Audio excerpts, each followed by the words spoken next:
Dear students, welcome to new smart education world. आप सबका new smart education world में स्वागत है। आप हमसे जुड़िए, हमारे चैनल को सब्सक्राइब करिए और जो भी कुछ इशू हो उसके लिए आप लोग कमेंट बॉक्स में सुझाव दीजिए और जो भी कमियां रहती है उसको हम लोग दूर करने की कोशिश करेंगे। सभी अभिभावकगण से भी मैं निवेदन कर रहा हूं कि हमारे चैनल के माध्यम से आप जुड़िए, अपने बच्चों को भी जोड़िए। हम लोग यहां से बहुत बेहतर से बेहतर कंटेंट देने का प्रयास करेंगे। जो भी कुछ सुझाव आप अभिभावकगण देना चाह रहे हों, आप अपना सुझाव कमेंट बॉक्स में दीजिए। हम जो है आपके सुझाव को जो है देखते हुए जो भी कमी रहेगी उसको हम दूर करने की कोशिश करेंगे। तो अभी हम लोग पिछली क्लास में परिमेय संख्या को पढ़ रहे थे, तो आइए जो है उसको हम रिवाइज करते हुए फिर आगे बढ़ते हैं। जैसे देखिए परिमेय संख्या के बारे में हम लोग पढ़ रहे थे, तो आइए जो है हम लोग उसको फिर से जो है रिवाइज करते हुए फिर आगे बढ़ते हैं।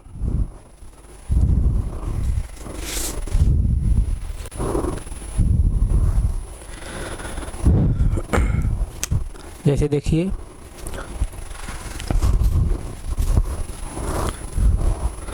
ये अपनी अपनी बुक मिला लीजिए। जैसे देखिए परिमेय संख्याएं यही हम लोग पढ़ रहे हैं, बुक मिला लीजिए।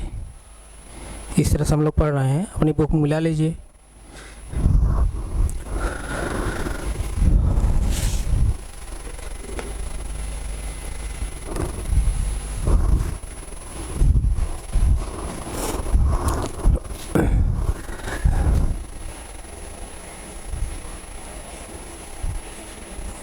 परिमेय संख्या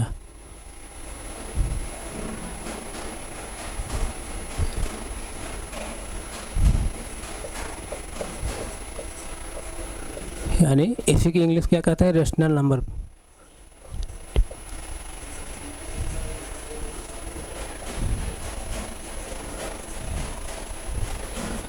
रेशनल नंबर। प्यारे बच्चे, हम लोग पिछली क्लास में क्या पढ़े थे कि ऐसी संख्या जिसको P अपान Q के रूप में लिखा जा सके, जहाँ P और Q दोनों क्या होने चाहिए, इंटीजर होने चाहिए, यानी पूर्णांक संख्या होनी चाहिए। और पूर्णांक संख्या के बारे में हम पिछली क्लास में बताए हैं।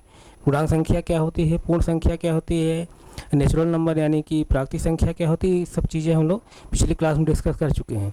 तो आज हम लोग सिर्फ क्या पढ़ेंगे, परिमेय संख्या के बारे में पढ़ेंगे। तो परिमेय संख्या के बारे में पिछली क्लास में हम लोग डिस्कस किए थे कि परिमेय संख्या किसको कहते हैं, ऐसी संख्याएं जो P अपान Q के रूप में लिखी जा सके, जहां P और Q दोनों क्या होने चाहिए, इंटीजर होने चाहिए, और Q is not equal to 0, लेकिन जो है Q जो है 0 के बराबर नहीं होना चाहिए। अगर यही तीनों कंडीशन कोई संख्या फॉलो कर रही है तो हम क्या कहें, वो संख्या क्या है, परिमेय संख्या है। तो जैसे देखिए मैं क्या बताया था, पहली कंडीशन क्या होनी चाहिए कि संख्या P अपान Q के रूप में लिखी गई हो, ये पहली कंडीशन। दूसरी कंडीशन में क्या बताया था कि वेयर यानी जहाँ P and Q are integer, जहाँ P और Q क्या होने चाहिए, इंटीजर होने चाहिए। ये दूसरी कंडीशन है। और तीसरी कंडीशन क्या है, but Q is not equal to 0, Q is not equal to 0, Q जो है 0 बराबर नहीं होना चाहिए। ये तीसरी कंडीशन है, यही तीनों कंडीशन कोई संख्या अगर फॉलो करेगी तो वो संख्या क्या कहलाएगी बच्चे, परिमेय संख्या यानी रेशनल नंबर। तो ये सब चीज़ें हम जो है पिछली क्लास में बताए हैं, तो हमें उम्मीद है आप लोग जरूर समझ में आ रहा होगा। आइए जो है हम इसको अगर परिभाषा के रूप लिखना चाह रहे हो तो इसको लिख लीजिए। तो जैसे देखिए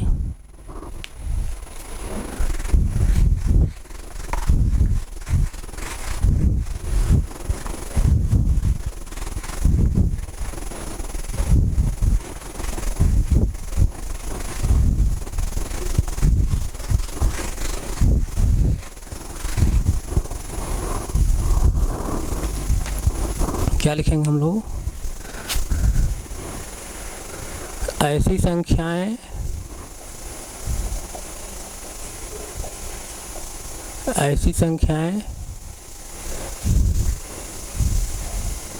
जो P अपान Q के रूप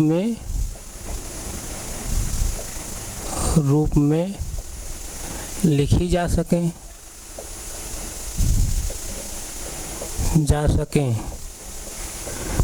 ऐसी संख्याएं जो पी अपान क्यू के रूप में लिखी जा सकें और उसके आगे और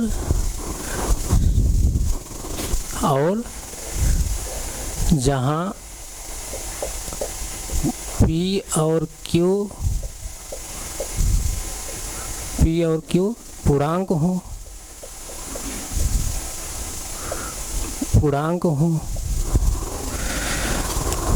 जहाँ पी और क्यू पूर्णांक हो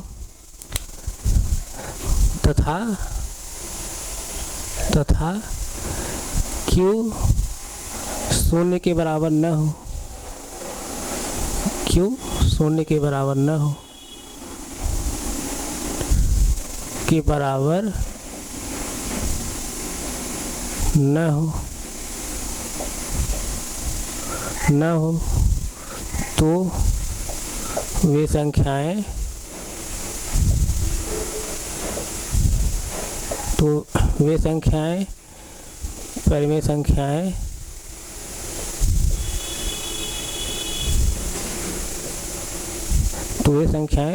परिमेय संख्याएं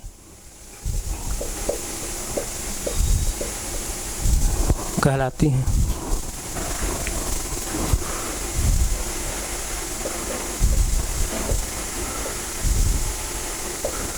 इस तरह से फिर से एक बार इसको रिवाइज कर लीजिए।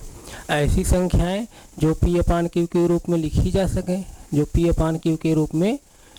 सकें, और जहां पी और क्यू दोनों क्या हों, पूर्णांक हों तथा क्यू जो है शून्य के बराबर न हो, तो ये संख्याएं परिमेय संख्याएं कहलाती हैं। इस तरह से। और शॉर्टकट में जैसे आप लोगों को दिमाग बैठने के लिए मैं अगर लिख दूं तो उसको कैसे लिखेंगे, जैसे पहली कंडीशन क्या होनी चाहिए प्यारे बच्चे कि संख्या जो है पी अपान क्यू के रूप लिखी गई हो, ये पहली कंडीशन। और दूसरी कंडीशन क्या है, where P and Q are integer, ये दूसरी कंडीशन है, ये दूसरी कंडीशन। और तीसरी कंडीशन क्या, but Q is not equal to 0, लेकिन क्यू जो है 0 के बराबर नहीं होना चाहिए, ये तीसरी कंडीशन है। इस तरह से ये तीसरी कंडीशन है, ये शॉर्टकट है, इसको आप दिमाग में बैठाए रखिए।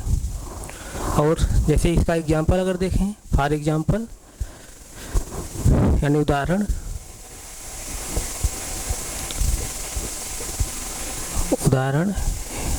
एग्जाम्पल,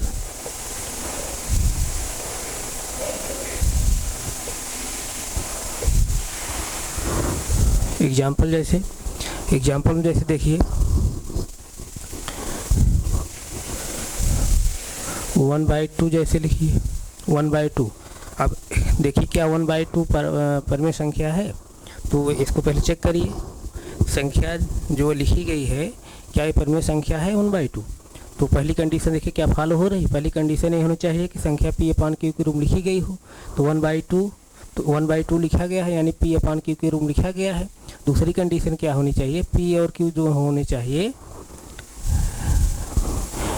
इंटीजर होने चाहिए, यानी पहली कंडीशन क्या होनी चाहिए, संख्या पी अपान क्यू के रूप लिखी गई हो, संख्या पी अपान क्यू के रूप लिखी गई है, और पी और क्यू क्या होने चाहिए, इंटीजर होने चाहिए, दूसरी कंडीशन है। तो पी देखिए इंटीजर है, पी देखिए ये धनात्मक संख्या है, धनात्मक। और सभी धनात्मक संख्याएं मैं बताया हूँ कि पूर्णांक संख्याएं होती हैं, मैं पिछली क्लास में बताया हूँ। तो यानी पी क्या है, यहाँ पर पूर्णांक है यानी इंटीजर है। इसी तरह क्यू देखिए, क्यू जो है धनात्मक संख्या है, और सभी धनात्मक संख्याएं क्या होती हैं, पूर्णांक संख्याएं होती हैं, यानी इंटीजर नंबर्स होती हैं। पिछली क्लास हम लोग इसको पढ़े थे। तो यानी क्यू भी क्या है, इंटीजर है। तो दूसरी भी कंडीशन फॉलो हो गई, पी और क्यू दोनों क्या है, इंटीजर है, दूसरी कंडीशन फॉलो हो गई। और तीसरी कंडीशन क्या है, Q is not equal to 0, Q जो है 0 बराबर नहीं होना चाहिए। यहाँ पर देखिए क्यू 0 बराबर नहीं है, तो इसलिए क्या है, तीसरी भी कंडीशन फॉलो हो गई। जब तीनों कंडीशन फॉलो हो गई तो ये संख्या क्या है, परिमेय संख्या है, यानी 1/2 क्या है, परिमेय संख्या है। ये पहला एग्जाम्पल। जैसे इसी तरह जैसे -4/9 जैसे -4/9, इसको चेक करिए क्या परिमेय संख्या है। तो पहली कंडीशन क्या होनी चाहिए परिमेय संख्या होने के लिए कि संख्या पी अपान क्यू के रूप लिखी गई हो। तो ए क्या है, ये संख्या पी अपान क्यू के रूप लिखी गई है। दूसरी कंडीशन क्या, पी और क्यू दोनों क्या होने चाहिए, इंटीजर होने चाहिए। यहाँ पर देखिए, यहाँ पर पी जो है इंटीजर है, क्यों कि ऋणात्मक संख्या है और सभी ऋणात्मक संख्याएं मैं बताया हूँ कि इंटीजर होते हैं यानी पूर्णांक संख्याएं होती हैं। और यहाँ पे क्यू देखिए, क्यू क्या है, धनात्मक संख्या है यानी +9 है और सभी धनात्मक संख्याएं क्या होती हैं, पूर्णांक संख्याएं होती हैं। यानी दूसरी कंडीशन फॉलो हो गई, पी और क्यू दोनों क्या हैं, यहाँ पर इंटीजर हैं, पूर्णांक हैं। दूसरी भी कंडीशन फॉलो हो गई। अब तीसरी कंडीशन क्या होनी चाहिए बच्चे कि Q is not equal to 0, यानी क्यू जो है 0 बराबर नहीं होना चाहिए। तीसरी condition Q is not equal to 0, Q जो है 0 बराबर नहीं होना चाहिए। तो क्यू यहाँ पर देखिए 0 बराबर नहीं है, तो तीसरी भी कंडीशन फॉलो हो गई। तो इस तरह से तीनों कंडीशन इस संख्या में फॉलो हो रही है, तो ये संख्या क्या होगी, परिमेय संख्या होगी। इस तरह से ऐसे जैसे देखिए शून्य को देखिए क्या परिमेय संख्या है। इसको आप 2 मिनट में 2 सेकंड सोचिए अपने दिमाग में कि शून्य क्या परिमेय संख्या है।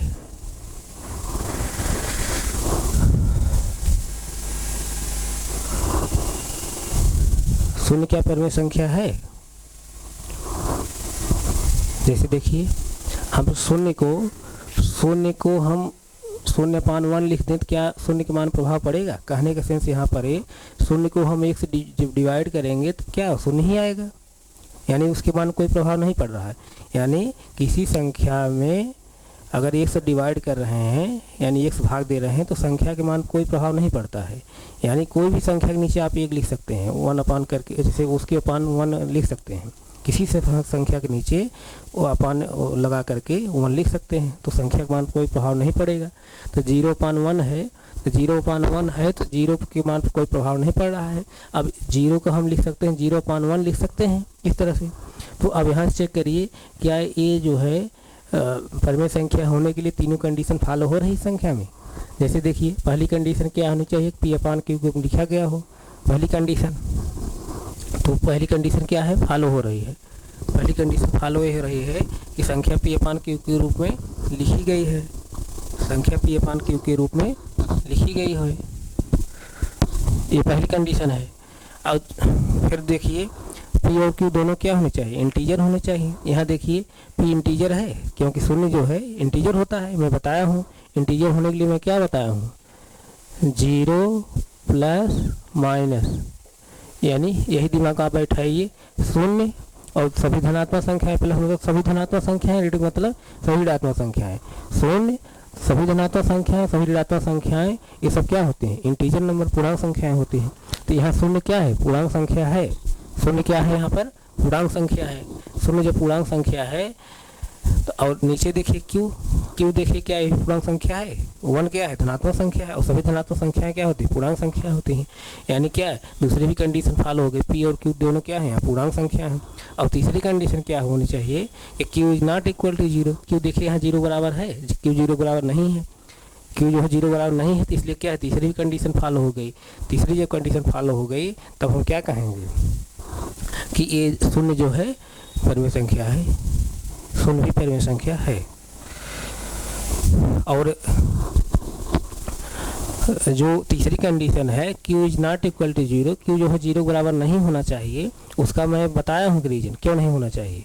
मैं पिछली क्लास में बताया हूँ किसी संख्या में अगर 0 से डिवाइड कर रहे हैं उसका वैल्यू क्या निकल कर आती है, अपरिभाषित यानी अनडिफाइंड या इनफाइनाइट या अनंत, जिसको हम फाइंड आउट नहीं कर सकते हैं। तो इसीलिए जो है तो किसी संख्या के नीचे जो है 0 नहीं होना चाहिए। जैसे देखिए अगर यहाँ 1/0 करेंगे तो यानी 0 यहाँ इसका सेंस क्या है, 0 से 1 को डिवाइड किया जा रहा है, यानी 0 से जो है 1 में भाग दिया जा रहा है। तो 0 से 1 में भाग दे रहे हैं तो इसकी वैल्यू क्या निकल कर आएगी, इनफाइनाइट या अनडिफाइंड,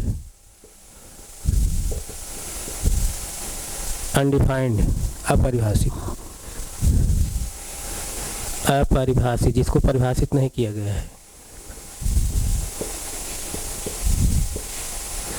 अपरिभाषित, अनंत, इस तरह से। इसलिए जो है किसी संख्या के नीचे जो है जीरो नहीं होना चाहिए। तो यहाँ पर यही रीज़न है कि जो Q हो, Q जीरो बराबर नहीं हो, यानी पूर्णांक तो होने चाहिए, P और Q दोनों पूर्णांक तो होने चाहिए, लेकिन Q जो है सभी पूर्णांक हो लेकिन शून्य वाला पूर्णांक न हो। शून्य वाले पूर्णांक होने का सेंस यहाँ पर यही है, अगर शून्य नीचे हो जाए तो उस संख्या की वैल्यू क्या निकल पाएगी, अनडिफाइंड या अनइनफाइनाइट, इस तरह से। इसीलिए जो है शून्य नीचे नहीं होना चाहिए। तो प्यारे बच्चों, हमें लग रहा है आप लोगों को जरूर समझ में आया होगा शून्य क्यों नहीं रहना चाहिए। शून्य रहने का यहाँ मतलब यही है, अगर शून्य रहता है नीचे किसी संख्या के नीचे, तो शून्य से जब उस संख्या को डिवाइड करेंगे तो क्या होगा, उसकी वैल्यू क्या निकल कर, अनडिफाइंड या इनफाइनाइट। जैसे आप कोई भी जैसे संख्या ले लीजिए, ये 3/4 ले लीजिए। 3/4 का मतलब यहाँ पर क्या है, इसका जैसे 3/4 तो है ही है, इसको आप भिन्न भी आप समझ सकते हैं, लेकिन इसका सेंस ये भी है कि 4 से आप जो है 3 को डिवाइड भी कर रहे हैं। आप इसको ऐसे भी लिख सकते हैं, यानी 4 को 3 से डिवाइड कर रहे हैं इस तरह से। तो जब 4 को 3 से डिवाइड कर रहे हैं तो कुछ वैल्यू निकल कर आएगी। इसी तरह जैसे अगर हम 3/3 अगर हम 0 लिख दें तो इसका भी सेंस यही हुआ, यानी 3 को जो है 3 को शून्य से क्या किया जा रहा है, भाग दिया जा रहा है। तो किसी संख्या में शून्य से भाग देंगे तो इसकी वैल्यू क्या निकल कर आएगी, इनफाइनाइट आएगी या अनडिफाइंड आएगी।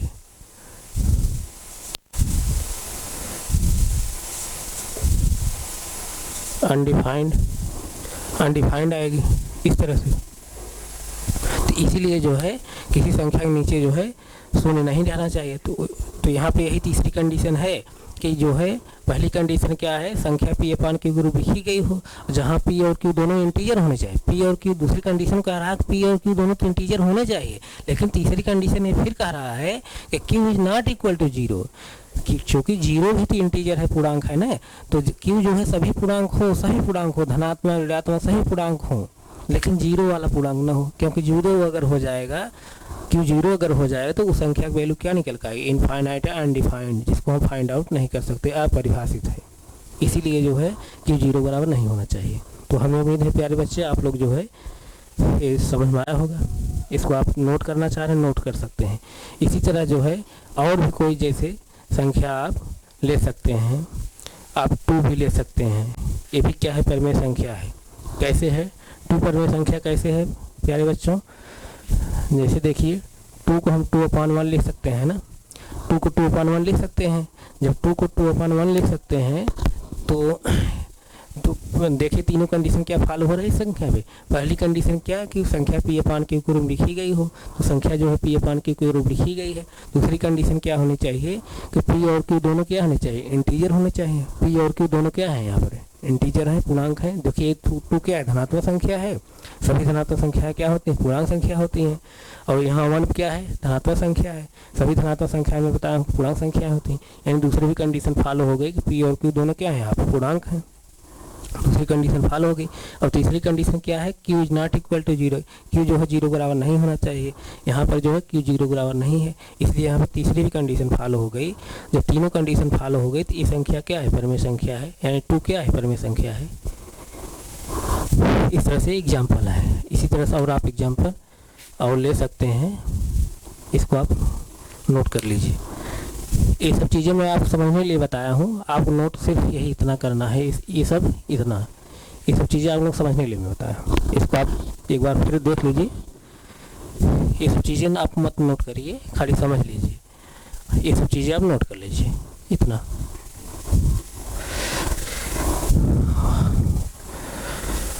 बच्चे आप लोगों को जो भी कोई प्रॉब्लम हो, जो भी कंटेंट ना समझ में आ रहा हो, कमेंट बॉक्स में आप लोग ज़रूर अपना कमेंट जरूर करिए। जो भी ये प्रॉब्लम रहेगी उसको हम लोग ज़रूर जो है यहाँ से सॉल्व करेंगे अगली क्लास में। जैसे आप कमेंट किया करें तो अगली क्लास में उसको हम लोग रिवाइज करते हुए जो भी प्रॉब्लम रहे उसको सॉल्व करते हुए आगे बढ़ेंगे।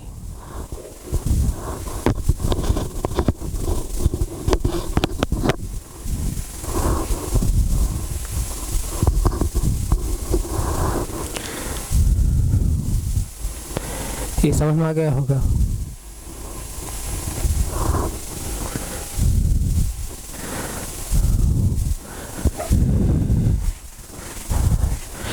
इसको सभी नोट करते चलिए। हम जो है ये सब चीज़ें जो मैं पढ़ा रहा हूँ आप लोग बुक के जैसे बुक लैंग्वेज में नहीं पढ़ा रहा हूँ, एकदम सरल तरीके से पढ़ा रहा हूँ, बहुत सरल और सहज तरीके से पढ़ा रहा हूँ, ताकि आप लोग दिमाग में फिट हो जाए। और कभी जो है कोई भी कहीं आप लोग रहिए, कोई पूछ ले परिमेय संख्या क्या है तो आप तुरंत बता दीजिए परिमेय संख्या क्या है। बहुत सारे बच्चे ऐसे हैं जो परिमेय संख्या पूछा जाए तो नहीं बता पाते हैं। मैं देखता हूँ कि हाई स्कूल बच्चे, इंटर बच्चे जो हैं, उनसे भी परिमेय संख्या के बारे में पूछ लिया जाए तो बता नहीं पाते हैं परिमेय संख्या किसे मतलब डिफाइन नहीं कर पाते हैं। तो आप लोग मैं जो है बहुत सरल और सहज तरीके से मैं बता रहा हूँ, ताकि आप लोग दिमाग हमेशा फिट रहे। कभी आप बस में भी यात्रा कर रहे हैं, कोई अगर पूछ ले कि परिमेय संख्या बेटा क्या है, तो आप वहाँ तुरंत बता दिया करिए कि ऐसी संख्या है जो पी अपान क्यू के रूप लिखी जा सके, और पी और क्यू दोनों क्या होने चाहिए, इंटीजर होने चाहिए, but Q is not equal to zero, Q जो है जीरो बराबर नहीं होना चाहिए। अगर यही तीनों कंडीशन किसी संख्या में फॉलो हो रही है तो संख्या क्या कहलाए, परिमेय संख्या। बस इतना बताना है आपको। तो प्यारे बच्चों इसको नोट करिए।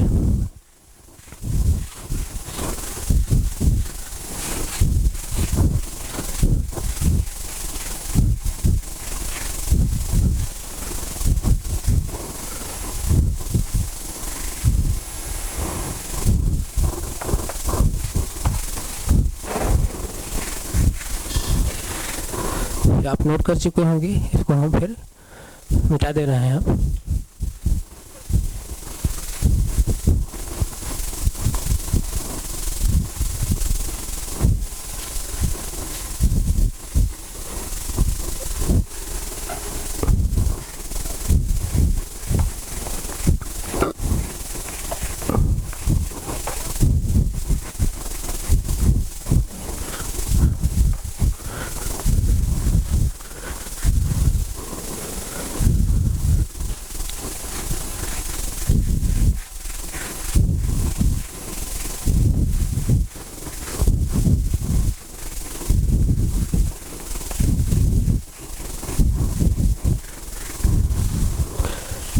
आइए इसको आगे हम लोग देखते हैं।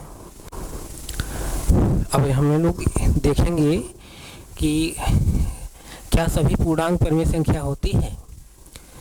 ये क्लास 8 के जो है मतलब सिलेबस में ये नहीं है जो मैं चीज़ बता रहा हूँ, लेकिन इसको हम चीज़ आपको रिवाइज इसलिए करा दे रहे हैं कि ताकि आप लोग के बारे में, आप लोग जो है परिमेय संख्या के बारे में कायदे समझ जाएं कि परिमेय संख्या के लिए क्या क्या कंडीशन है और इसकी क्या विशेषताएं हैं, इस तरह से आप समझ जाइए। जैसे देखिए कि क्या कोई जैसे कोई पूर्णांक हो तो क्या परिमेय संख्या हो सकती है। जैसे देखिए कोई पूर्णांक आप लीजिए, जैसे मैं जीरो को ही लेकर बताया, अभी जीरो को लेकर मैं बताया कि जीरो को मैं क्या लिख सकता हूँ, जीरो को मैं 0/1 लिख सकता हूँ। 0/1 जब मैं लिख सकता हूँ तो ये देखिए क्या इस संख्या में, यानी इसमें तीनों कंडीशन फॉलो हो रही है परिमेय संख्या होने के लिए। पहली कंडीशन क्या फॉलो होनी चाहिए, पी अपान क्यू के रूप लिखा जाना चाहिए। ये पी अपान क्यू के रूप में लिखा गया है, पहली कंडीशन फॉलो हो रही। दूसरी कंडीशन क्या, पी और क्यू दोनों क्या होने चाहिए, इंटीजर होने चाहिए। यहाँ पी और क्यू दोनों क्या है, इंटीजर हैं, क्योंकि शून्य क्या है, ये भी इंटीजर है, और 1 जो नीचे है वो भी क्या है, इंटीजर है, यानी पी और क्यू दोनों इंटीजर हैं। तीसरी कंडीशन क्या होनी चाहिए, Q is not equal to zero, Q जो है 0 बराबर नहीं होना चाहिए। यहाँ क्यू जो है 0 बराबर नहीं है, तो तीसरी भी कंडीशन फॉलो हो गई। इस संख्या में तीसरी भी कंडीशन फॉलो हो गई, तो इसलिए बच्चे ये क्या होगी, ये परिमेय संख्या होगी। तो यानी क्या, शून्य जो है परिमेय संख्या है, इस तरह से शून्य परिमेय संख्या है। और जैसे देखिए और भी कोई इंटीजर आप ले लीजिए, और कोई पूर्णांक ले लीजिए, जैसे -3 भी ले लीजिए। -3 जैसे चेक करिए क्या ये परिमेय संख्या है, तो -3 मैं ऐसे लिख सकता हूँ, -3 को मैं इस तरह से लिख सकता हूँ, -3/1। अब देखिए इसमें तीनों कंडीशन फॉलो हो रही परिमेय संख्या होने के लिए। पहली कंडीशन क्या, पी अपान क्यू के रूप लिखी गई हो संख्या, तो पी अपान क्यू के रूप संख्या लिखी गई है। जैसे देखिए, और दूसरी कंडीशन क्या होनी चाहिए कि पी और क्यू दोनों क्या होने चाहिए, इंटीजर होने चाहिए। तो यहाँ पर पी देखिए इंटीजर है, ऋणात्मक संख्या है, और सभी ऋणात्मक संख्याएं क्या होती हैं, परिमेय संख्या हो, सभी ऋणात्मक संख्याएं पूर्णांक संख्याएं होती हैं। और 1 क्या है, धनात्मक संख्या है, सभी धनात्मक संख्याएं क्या होती हैं, पूर्णांक संख्याएं होती हैं। यानी दूसरी कंडीशन फॉलो हो गई। दूसरी कंडीशन फॉलो ये हो गई कि पी और क्यू दोनों क्या है, पूर्णांक हैं, इंटीजर हैं। और तीसरी कंडीशन क्या होनी चाहिए, Q is not equal to zero, Q जो है जीरो बराबर नहीं होना चाहिए। तो क्यू जो यहाँ पर जो है जीरो बराबर नहीं है बल्कि क्या है, 1 है। तो तीसरी भी कंडीशन फॉलो हो गई। तीसरी भी कंडीशन जब फॉलो हो गई तब हम क्या कहेंगे, ये संख्या क्या है, परिमेय संख्या है। यानी -3 क्या है, परिमेय संख्या है। इसी तरह जैसे बच्चे जितने भी पूर्णांक आप इस तरह से लेंगे, जितने भी पूर्णांक आप लेंगे देखेंगे कि सभी परिमेय संख्या होती हैं। चाहे जो पूर्णांक आप ले लीजिए, चाहे जैसे 4 ही ले लीजिए और 5 ही ले लीजिए जैसे, और जितने पूर्णांक हैं -12 ले लीजिए। इस तरह जितने पूर्णांक आप देखेंगे सभी परिमेय संख्या होती हैं। इस तरह जो पूर्णांक लेंगे आप एक एक करके, सभी पूर्णांक जो है परिमेय संख्या होंगे। क्यों होंगे कि सभी को हम अपान 1 लिख सकते हैं। अपान 1 लिखेंगे तो संख्या का मान कोई प्रभाव नहीं पड़ रहा है, अभी हम बताया हूँ पीछे। तो जितनी संख्याएं इस तरह से मैं ले रहा हूँ पूर्णांक संख्याएं, तो उसकी अपान हम 1 लिख ले रहे हैं। और 1 लिख लेने से संख्या का मान कोई प्रभाव नहीं पड़ रहा है। तो जब उसके अपान 1 लिख ले रहे हैं तो संख्या पी अपान क्यू ग्रुप में हो गई। अब पी अपान जब क्यू ग्रुप हो गई तो अब चेक कर लीजिए कि पी और क्यू दोनों क्या पूर्णांक है, पी और क्यू दोनों पूर्णांक भी हो जा रहे हैं। अब Q not equal to zero, जो क्यू यहाँ पर क्या होगा, जीरो बराबर नहीं होगा। यानी जब पी इसके अपान सभी संख्याओं का अपान 1 जब लिख देंगे तो संख्या क्या हो गई, पहली कंडीशन फॉलो होने लगेगी कि संख्या पी अपान क्यू ग्रुप लिखी गई है। और दूसरी कंडीशन क्या फॉलो होने लगेगी कि पी और क्यू दोनों क्या होने चाहिए, यहाँ पे इंटीजर होने चाहिए। तो पी और क्यू दोनों क्या हैं, इंटीजर होने लगेंगे। और तीसरी कंडीशन क्या है, Q is not equal to zero, Q zero बराबर नहीं होना चाहिए। तो जब उसके सभी संख्याओं जैसे इस तरह से ले रहे हैं तो उसके अपान जब 1 रहेगा तो 1 तो जीरो है नहीं, 1 जीरो नहीं है कोई, बल्कि इंटीजर दूसरा है 1 है। तो क्यू यानी कहने का मतलब यहाँ जीरो नहीं है, क्यू जीरो नहीं है तो क्या होगा, तीनों कंडीशन फॉलो हो रही है। जब तीनों कंडीशन फॉलो हो जा रही है तो संख्याएं क्या होंगी, परिमेय संख्याएं होंगी। तो इस तरह से जितने भी पूर्णांक हैं इस तरह से सभी पूर्णांक क्या होते हैं, परिमेय संख्या होते हैं। इसको आप समझ गए होंगे। इसको अगर नोट में लिखना चाहें तो नोट में आप लिख लीजिए,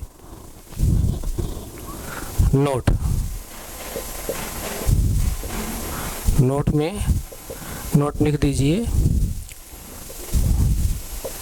सभी पूर्णांक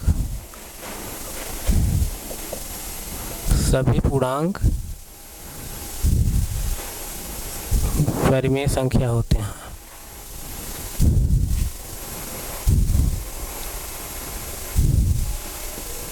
परिमेय संख्या होते हैं। हमारा बताने का मकसद यही था कि आप लोग बता दें कि इस तरह जो पूर्णांक होते हैं सभी परिमेय संख्या होते हैं। क्योंकि उसको अपान 1 लिख करके अपान 1 लिख जब देंगे तो उसके मान कोई प्रभाव नहीं पड़ेगा। जब प्रभाव नहीं पड़ रहा है तो आप चेक करेंगे तीनों कंडीशन फॉलो होने लगती है। जब तीनों कंडीशन फॉलो हो रही है तब क्या होगी, वो संख्या क्या है, परिमेय संख्या होगी। तो इसलिए सभी पूर्णांक जो होते हैं परिमेय संख्या होते हैं। इस तरह से इसको नोट करिए। और आप लोगों को ये भी मैं बता रहा हूँ कि मैं एनसीईआरटी और यूपी बोर्ड जो सरकारी बुक है उसी के मैं पढ़ा रहा हूँ हिंदी मीडियम में। इसके अलावा भी और कोई बुक अगर प्राइवेट बुक्स आप लोग पढ़ रहे हो तो उसका भी कंटेंट जो है हमारे जो है कमेंट बॉक्स में आप लोग उसका डालिए, उसका हम सलूशन यहाँ से ज़रूर प्रोवाइड करेंगे। क्योंकि मैं देखता हूँ तमाम ऐसे स्कूल वाले हैं जो अलग अलग बुकें चलाए हैं, तमाम प्राइवेट। तो हम जो है यहाँ से एनसीईआरटी और यूपी बोर्ड जो सरकारी बुक वही पढ़ा रहे हैं। उसके अलावा अगर कोई और बुक हो आप लोगों के पास हिंदी मीडियम की, तो जिससे कि आप लोग लगे कि इन दोनों बुक जो पढ़ा रहा हूँ एनसीईआरटी और यूपी बोर्ड जो बुक पढ़ा रहा हूँ, इन दोनों बुक के अलावा अगर कोई बुक्स आप प्राइवेट पढ़ रहे हैं, जिससे कि हमारे पढ़ाने के बाद जो है आप कंटेंट जो है आपको बुक में अलग एक्स्ट्रा और दिया है, कुछ जो कंटेंट एक्स्ट्रा अलग दिया है उसको जो है हमारे कमेंट बॉक्स में डालिए, तो उसका हम सलूशन यहाँ से प्रोवाइड करेंगे। इसको आप नोट कर चुके होंगे। आइए हम लोग जो है और आगे देखते हैं।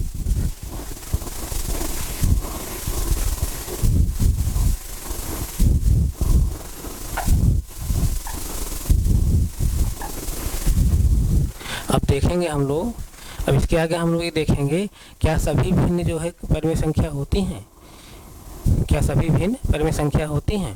तो इसको भी चेक कर लिया जाए। जैसे देखिए, अब ध्यान दीजिए, कोई भी भिन्न जो है ऋणात्मक नहीं होती है। अगर ऋणात्मक भिन्न लिखा गया है तो भिन्न नहीं है, बल्कि वो क्या परिमेय संख्या है। कोई भी भिन्न ऋणात्मक नहीं होती है, दिमाग इसको आप फिट कर लीजिए। तो जैसे देखिए 1/2, 1/2 ये मान लीजिए कोई भिन्न है, फ्रैक्शन है, तो इसको चेक करिए क्या परिमेय संख्या है। तो परिमेय संख्या होने के लिए तीनों कंडीशन फॉलो होनी चाहिए। पहली कंडीशन क्या, संख्या पी अपान क्यू के रूप लिखी गई हो, संख्या पी अपान क्यू के रूप लिखी गई है। दूसरी कंडीशन क्या, पी और क्यू दोनों क्या होने चाहिए, इंटीजर होने चाहिए, यानी पूर्णांक संख्या होनी चाहिए। यहाँ पर देखिए पी और क्यू दोनों क्या हैं, इंटीजर हैं, यानी पूर्णांक संख्या है। दूसरी भी कंडीशन फॉलो हो गई। और तीसरी कंडीशन क्या फॉलो होनी चाहिए, Q is not equal to 0, Q जो है 0 बराबर नहीं होना चाहिए। यहाँ भी वो क्यू 0 बराबर नहीं है, इसलिए तीसरी भी कंडीशन फॉलो हो गई। जब तीनों कंडीशन फॉलो हो जा रही है तो यानी 1/2 जो फ्रैक्शन यानी भिन्न दिया है क्या है, परिमेय संख्या है। और जैसे कोई फ्रैक्शन आप ले लीजिए 3/4, इसको भी चेक करिए क्या ये परिमेय संख्या है। पहली कंडीशन क्या होनी चाहिए कि संख्या पी अपान क्यू के रूप लिखी गई हो, संख्या पी अपान क्यू के रूप लिखी गई है। और दूसरी कंडीशन क्या होनी चाहिए, पी और क्यू दोनों क्या होने चाहिए, इंटीजर होने चाहिए। पी और क्यू दोनों क्या है, इंटीजर हैं, क्योंकि धनात्मक संख्याएं हैं। 3 क्या है, धनात्मक है, 4 भी धनात्मक है। और सभी धनात्मक संख्याओं में बताऊँ क्या है, पूर्णांक संख्याएं होती हैं। और दूसरी भी कंडीशन फॉलो हो जा रही है। तीसरी कंडीशन क्या फॉलो होनी चाहिए, Q is not equal to 0, Q जो है 0 बराबर नहीं होना चाहिए, क्यू यहाँ पे 0 बराबर नहीं है, इसलिए तीसरी भी कंडीशन फॉलो हो गई। तब हम क्या कहेंगे, ये संख्या जो दी गई है यानी जो फ्रैक्शन दिया गया है, जो भिन्न दिया गया है 3/4, ये क्या है, परिमेय संख्या है। ये प्यारे बच्चों समझ में आया होगा आप सबको। और जैसे देखिए इसके आगे भी देखिए, और भी कोई जैसे 9/12 आप देखिए, 9/12 क्या ये भिन्न जो दी गई है क्या परिमेय संख्या है। इसको देखिए क्या ये भिन्न परिमेय संख्या है। तो इसके लिए परिमेय संख्या होने के लिए क्या करेंगे, तीनों कंडीशन फॉलो होनी चाहिए संख्या में। पहली कंडीशन क्या फॉलो होनी चाहिए बेटा, कि संख्या जो है पी अपान क्यू के रूप लिखी गई हो, तो संख्या देखिए पी अपान क्यू के रूप लिखी गई है।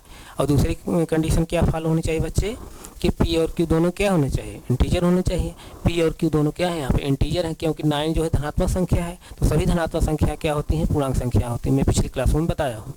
12 क्या है, धनात्मक संख्या है, सभी धनात्मक संख्याएं पूर्णांक संख्याएं होती हैं। तो दूसरी भी कंडीशन फॉलो हो गई, पी और क्यू दोनों क्या हैं, इंटीजर हैं, पूर्णांक संख्या हैं। और तीसरी कंडीशन क्या फॉलो होनी चाहिए बेटा, कि Q is not equal to 0, Q जो है 0 बराबर नहीं होना चाहिए, क्यू यहाँ 0 बराबर नहीं है। और क्यू 0 बराबर क्यों नहीं होना चाहिए, सब चीज़ मैं पीछे बताते आ रहा हूँ कि क्यों नहीं होना चाहिए। आप लोग दिमाग फिट हो गया होगा। तो क्यों यहाँ 0 बराबर नहीं है, तो इसलिए क्या है, इस भिन्न में यानी इस फ्रैक्शन में तीनों कंडीशन फॉलो हो रही है। क्या यानी परिमेय संख्या होने के लिए इस भिन्न में तीनों कंडीशन फॉलो हो रही। जब तीनों कंडीशन फॉलो हो रही है इस भिन्न में, तो ये भिन्न क्या होगी, परिमेय संख्या होगी।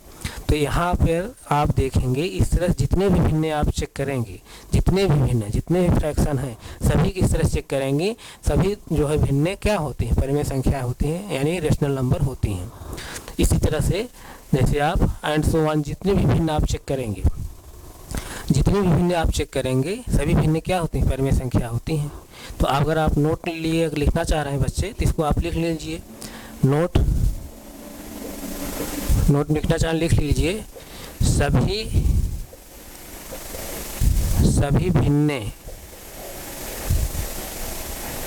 भिन्न परिमेय संख्या होती हैं, परिमेय संख्या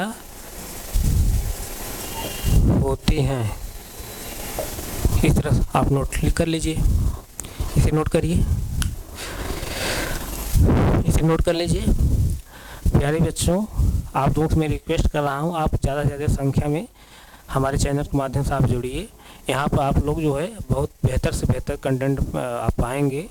अभी जो है मैथ क्लास चल रही है, हम जो है धीरे धीरे सभी सब्जेक्ट क्लास यहाँ से जो है अनुभवी शिक्षकों के द्वारा जो है हम संचालित करवाएंगे। आप लोगों को मैं विश्वास दिला रहा हूँ, यहाँ से बहुत बेहतर से बेहतर कंटेंट प्रोवाइड होगा। सभी अभिभावकगण से भी मैं निवेदन कर रहा हूँ कि आप हमारे चैनल के माध्यम से अपने बच्चों को जोड़िए। अब बच्चों को जो है मोबाइल प्रोवाइड करवाइए, हमारा भी सहयोग करिए। आप लोग आप जितना भी बढ़िया सुझाव आप दे सकते हो, अपना जो है अच्छा सुझाव दीजिए, जिसके माध्यम से हम लोग अच्छा से अच्छा यहाँ कंटेंट प्रोवाइड कर सकें। आप लोग जो भी सुझाव देंगे उसके अनुसार हम लोग जो है यहाँ से बढ़िया से बढ़िया कंटेंट प्रोवाइड करने की कोशिश करेंगे। हमको जो भी टेक्नोलॉजी यूज करनी पड़ेगी, जो भी डिवाइसेज लगाना पड़ेगा उसको हम जो है ज़रूर लगाएंगे, लेकिन हम लोग कंटेंट यहाँ से बेहतर देने का कोशिश करेंगे। तो प्यारे बच्चों, ये आप नोट कर लिए होंगे, इसको नोट कर लीजिए। तो आज हम जो है यहीं तक रख रहे हैं, आगे फिर हम जो है अगली क्लास में फिर हम कंटिन्यू करेंगे। फिर थैंक यू सो मच।